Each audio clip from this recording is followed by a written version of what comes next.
Linda Stacy. We are here in Boston, Massachusetts, and we are speaking to you in this amazing public library that is just, was a part of your history. Yeah, a right? little bit, yeah.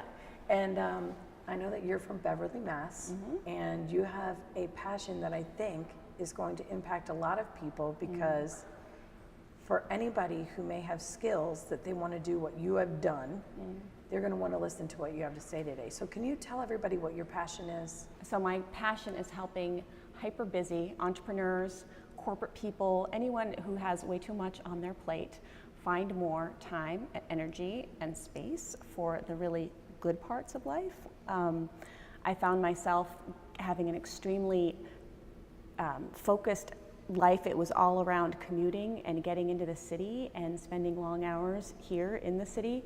No time for anything that really brought me joy and enrichment, and I didn't even have time for exercise. So several years ago I started studying systems, and this was just to make my life a little bit easier. It was all surrounded, it was all around productivity and time management, and I had no idea how it would transform my life, and that I would eventually be transforming other people's life with the system that I figured out, uncovering it all.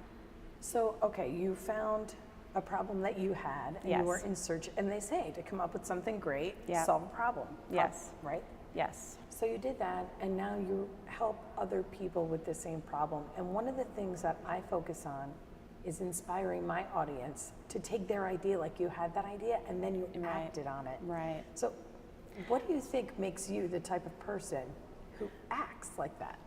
I think I think mine actually came from a source of pain, because there was so much drain in my life, so little energy. All the things that I was doing were taking energy, but nothing was like feeding me back. So I was in this kind of really desperate space to find more time and energy for me and for my joys.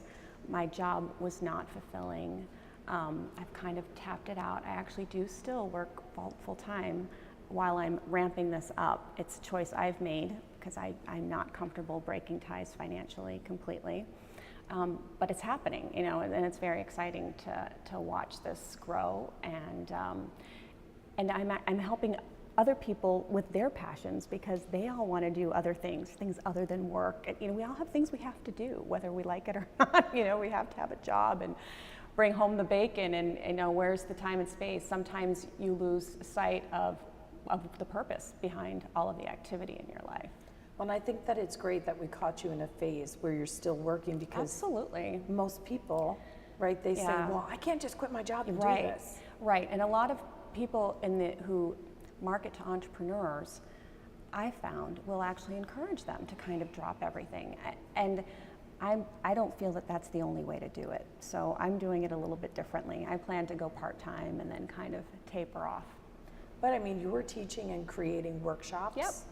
You know, you have your book. Yeah. Can you show everybody your book? Yes. And tell us a little bit about that. So I got this printed last year. I kind of had a deadline, because I was paying to be part of a big trade show. So I really wanted to have something to actually sell to people. So I put this together from June of last year, and then it was printed in December, just in time. And this is someone who's working a full-time job. You know, I was able to kind of pound it out using all of the systems and that I have, you know, kind of honed in on and mastered. And I don't always do them really well, but I really do try to live every day on purpose, you know, with some ritual and routine built into it that helps me accomplish really awesome things. Well, the best way to learn, oh my gosh, is to write about it and teach it. Yes, and that's how it all started. I was testing out all of these systems that I would read about, and then I would blog about it. And I didn't really know where it was going as a business for a while. You know, there's a discovery phase, I think, that any entrepreneur, that you don't know from the day out what you want to do or how it's going to take shape. You have some sense that you want to do something, and then it begins to grow. So the blogging was really fun. It was just me, you know, working on whatever it was, whether it was work-related productivity or me getting out of the house in the morning productivity. I would share my experience online. So what kind of challenges are you having right now? Yep. Well, continuing to be okay with where I am. I think a big part of any of this is being okay in the moment, even if it's not ultimately where you want to be every minute. So I struggle a little bit with that. I struggle with times when we have wonderful opportunities, like me and my husband or something. I really need time, that same type of dedicated time to work on something like this. I'm conflicted. I have these wonderful social engagements maybe that I could be taking part of, or any sorts of things, but I want to be here. And so there's a conflict about, me getting to my goal faster and then just living life every day the way I need to, because I have responsibilities and people in my life that count on me. What are you learning about yourself through this?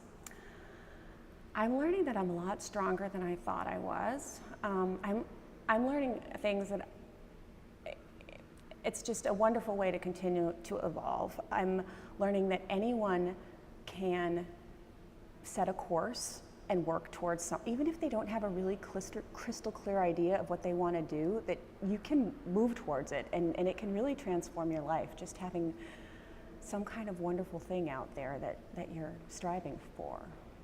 What kind of advice would you give other people about pursuing a passion? Because I know you have to be passionate about what you're doing in order to do this while you're working full time, to transition out of it, to create something. Well, you've got to keep your eye on the prize, and I think if people really have a passion, then it's probably pretty clear what's important. But that I heard someone say recently that what you do every day is more important than what you do once in a while. I really believe that any way that you can make the ordinary, routine, maintenance stuff of life easier for yourself, the more time, space, and energy you can carve out for whatever that passion is. So if you take a little time at the beginning or every once in a while to regroup and get better at some of the routines in your life, you'd be amazed at how much more energy you'll have for the passion in your life. Now, before we move on, can you give us your contact information, so if anybody is thinking about reaching out to you in some way, how can they find out more? So my website is livingblueprints.com, and there's no E in blue, so livingblueprints.com. Yep. And the type of people who should reach out to you? Anyone who is hyper busy, or anyone who needs speakers to an audience of really people, hyper busy corporate professionals. I've been in the corporate space for 15, 20 years. I know what people struggle with, and this is all geared towards those hectic schedules. Just realizing that there's time and space for the things that you really find joy in and that you're passionate about. How has doing this enriched your life?